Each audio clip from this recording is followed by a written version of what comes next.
আন্দোলন করছি এবং আমাদের যে 3 দফা দাবি সেই 3 দফা দাবি এখন প্রেক্ষাপট মানে পরিক্রমায় আমাদের এখন 2 দফা দাবিতে এসে পড়েছে এবং আমরা আজকে এখন পর্যন্ত রাত 8টা পর্যন্ত আজকে কর্মসূচি করেছি এবং আজ আমরা আগামীকালে কর্মসূচি ঘোষণা করেছি এবং আগামীকালের কর্মসূচি পর্যন্ত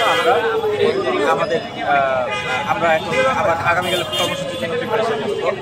আগামীকালের আমাদের কর্মসূচি হচ্ছে সকাল 10টায় 10 মার্চ ঢাকা বাংলাদেশের সকল বিশ্ববিদ্যালয় থেকে শিক্ষার্থীরা এখানে এসে সমবেত হবে এবং আমাদের যে 2 দফা দাবি সেই 2 দফা দাবি আমরা আদায় করে দেব। আমাদের 2 দফা দাবির প্রথমটা হচ্ছে আমাদের যে ইঞ্জিনিয়ার ভাই রোকন নেসকোতে চাকরি করে তাকে জবাই করে হত্যার হুমকি দেওয়া হয়েছে তার অফিসে গিয়ে অন ডিউটি অন রেকর্ড।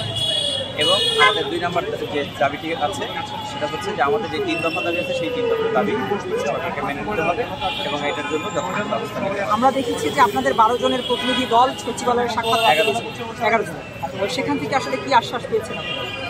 সেখানে গিয়ে আমরা জনপ্রশাসন সচিবের সাথে আমাদের বসার কথা ছিল, কিন্তু ওনার সাথে উনি আমাদেরকে সময় দেন নাই। ওনার সাথে আমাদেরকে একজন জুনিয়রের সাথে আমাদের উনি টাইম দেন নাই। প্রথমত ওনারা যে সময় আমাদেরকে যে অ্যাক্সেসটা দেওয়ার কথা ছিল মিটিংয়ের সেটা প্রথমত দেন নাই। এটা আমাদের আমরা একটি নেগেটিভ নিউজ পেয়ে মানে এটা আমাদের কাছে একটা নেগেটিভ বার্তা। 2 নম্বর হচ্ছে আমরা এডুকেশন মিনিস্ট্রিতে সচিবের সাথে আমরা কথা বলেছি।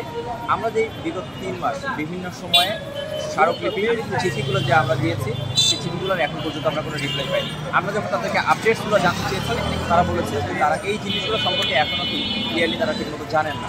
তো আমরা ওনাদেরকে বলেছি যে আমরা তো এতদিন পর্যন্ত শান্তিপূর্ণভাবে আমরা অবস্থান করছিলাম, আমাদের আন্দোলন পরিচালনা করছিলাম। আমরা তো চাই না জনদুর্ভোগ সৃষ্টি হোক, আমরা চাই না মানে অশান্ত কোনো উপায়ে আমাদেরকে এই জিনিসগুলো আমাদের দাবিগুলোকে অর্জন করতে হবে। আমরা চাই আমরা পড়ার টেবিলে থাকবো, আমরা পড়ালেখা করবো, আমরা কম্পিটিশন করবো এবং আমরা কি চাকরিতে জয়েন করবো। বাট আমাদের বাস্তবতা আমাদেরকে এখানে দাঁড় করিয়েছে, আমাদেরকে আজকে রোড ব্লক করতে হচ্ছে। এটা আমাদের নিজেদের জন্য কষ্টকর যে আমরা তো বুঝি যে মানুষের ভোগান্তি হয়, কিন্তু এই অবস্থান পর্যন্ত আমাদের কি তারপর আমাদেরকে দাঁড়াইতে বাধ্য হয়েছি আমরা। এবং তারা সময় চায়, তারা যেই ধরনের সময়ের আশ্বাস আমরা বিগত সময়েও পেয়েছি এবং তার কোনো বাস্তবায়ন হয়নি।